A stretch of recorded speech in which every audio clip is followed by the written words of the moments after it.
Di sisi lain, selain dari obat demam, obat luka, yang hampir jarang saya dapati adalah aware terhadap penyakit ini. Apa tuh, Dok?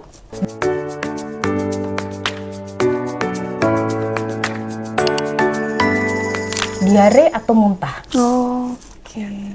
Masyarakat masih belum tahu bagaimana penanganan awal untuk diare dan muntah. Sebenarnya itu sudah ada dari dulu, hanya saja tidak tersiarkan dengan baik. Contoh, kalau dia muntah, penanganan pertama untuk cairannya sebenarnya kita bisa membuat namanya cairan norit. Apa itu kalau cairan norit ini? Cairan norit itu adalah air putih matang yang diberikan garam dan gula dan diminumkan pada anaknya. Oh, ini ilmu baru nih. Berarti air yang dipanaskan dulu, dimatangkan air matang, gitu. intinya tidak harus panas, hangat kuku saja cukup dengan kalau misalnya 500 cairan air dengan 2 sendok sampai dengan 4 sendok makan atau 2 sendok saja cukup biasanya, sama air gula. Nah, itu akan menjadi seperti cairan infus tapi dalam bentuk minum. Oh, Itu gitu bisa ya. mengurangi dehidrasi pada anak yang muntah.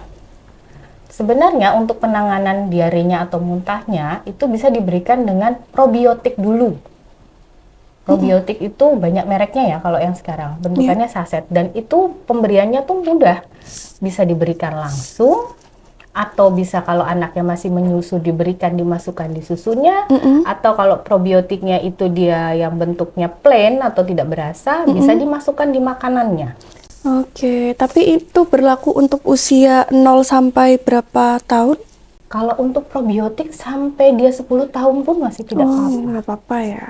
Jadi probiotik itu seperti pisau bermata dua. Gimana tuh, Dok? Dia bisa buat bayi yang atau anak-anak yang sembelit, atau dia juga bisa buat yang diare gitu. Jadi tidak ada kesalahan kalau kita mau memberikan. Oke. Karena selama ini kan baru penangkapannya bahwa kalau anak diare dikasih probiotik gitu ya. Iya.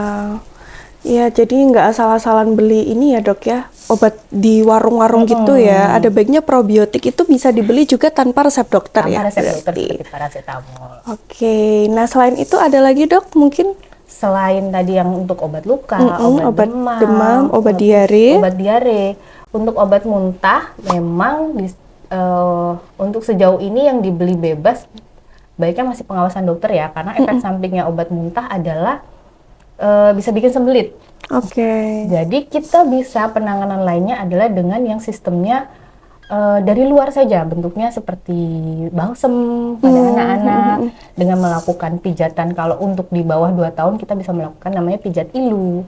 Pijat ilu. Ilu Jadi tuh seperti apa, Dok? Gerakannya jadi dari atas ke bawah, I, L, U. Oh, oke. Nah, itu akan mengeluarkan gas-gas yang ada di perut dengan balsem anak-anak sehingga dia tidak kembung dan tidak muntah. Nah, untuk menghindari dia supaya tidak diarenya, langsung berikan probiotik. Gitu. Jadi akhirnya itu bisa menjadi efek seperti obat anti muntah.